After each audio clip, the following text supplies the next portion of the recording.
In this video, we're going to look at multiplying using multiplication facts we know from our times tables and place value.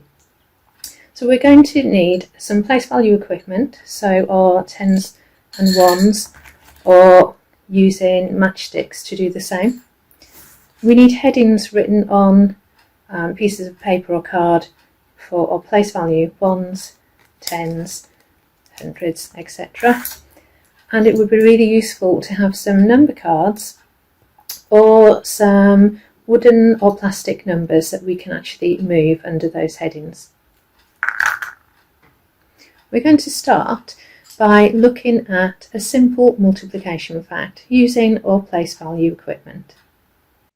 So we've got here a multiplication fact we know, 3 multiplied by 3, and I'm showing that by using my ones.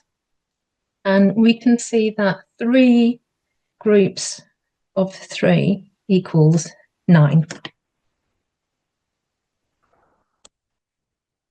So we can use that fact to work out 3 multiplied by 30.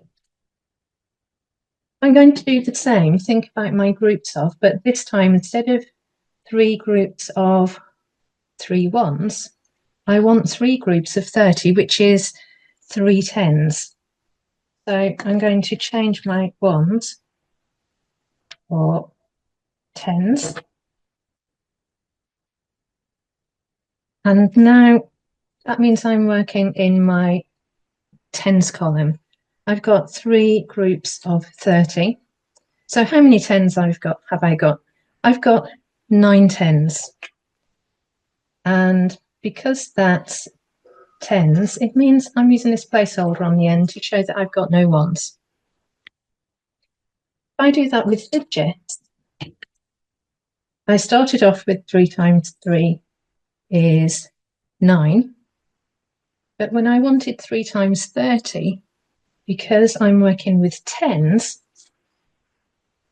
I've got 9 tens, and my digits moved across. I've got a placeholder.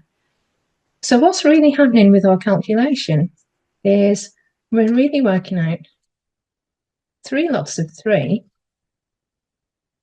and then because we're working with tens, we're making that 10 times larger because we've got tens, not ones. And we can do that by working out our 3 times 3 first, and then just moving our digits along the place. So the 9 becomes in the tens column, and we have our placeholder. So let's look at another example. 6 multiplied by 2 equals, well, I know using my multiplication facts that 6 times 2 is 12. So I'm going to put those digits on to show that 6 times 2 is 12. I would have 1 10 and 2 ones in my answer. And then if we wanted to find 6 multiplied by 20, I know that instead of starting from the ones, I'm going to be starting with tens. So everything is going to be 10 times larger in my answer, which means that my 1 is going to move to my hundreds, my 2 to my tens, and I need a placeholder. So I can still see I've got 12, but now I've got 12 tens, and that means 120.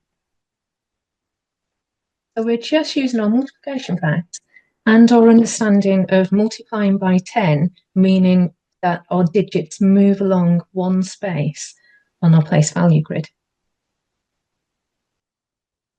If we look at this calculation, 6 multiplied by 40, to work it out then, we're going to find the fact that we know 6 multiplied by 4, which is 24.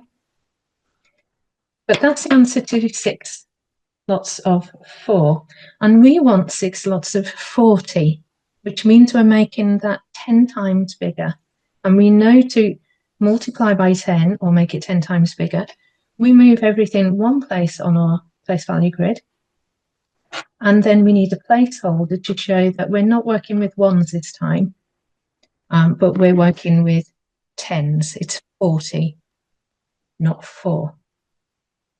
We can take this a step further, and we could look at 6 multiplied by 400. And this time, we will start again with the fact that we know. So we've got 6 multiplied by 4 equals 24. But now we're actually thinking about that 4 being worth 400s. And so we're making our answer 100 times larger this time, which means moving our digits 2 places. And so we need 2 placeholders.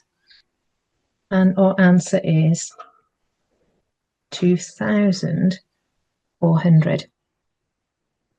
We could also see this last calculation as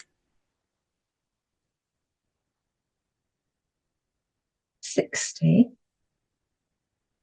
multiplied by 40. So again, we can see the fact that we know 6 multiplied by 4 is 24. But we're not starting with 6 ones, we're starting with 6 tens, 60. So we know we need to make everything 10 times larger. Move our digits one place and put a 0. And we're also multiplying not by 4 but by 40. So we're multiplying by tens, not ones, which means making everything 10 times larger, moving everything one space along again, and using another placeholder. And we can see we get the same answer for 6 multiplied by 400 as we do for 60 multiplied by 40. And that's because here, for 2 zeros, 400 tells us we're making something 100 times larger.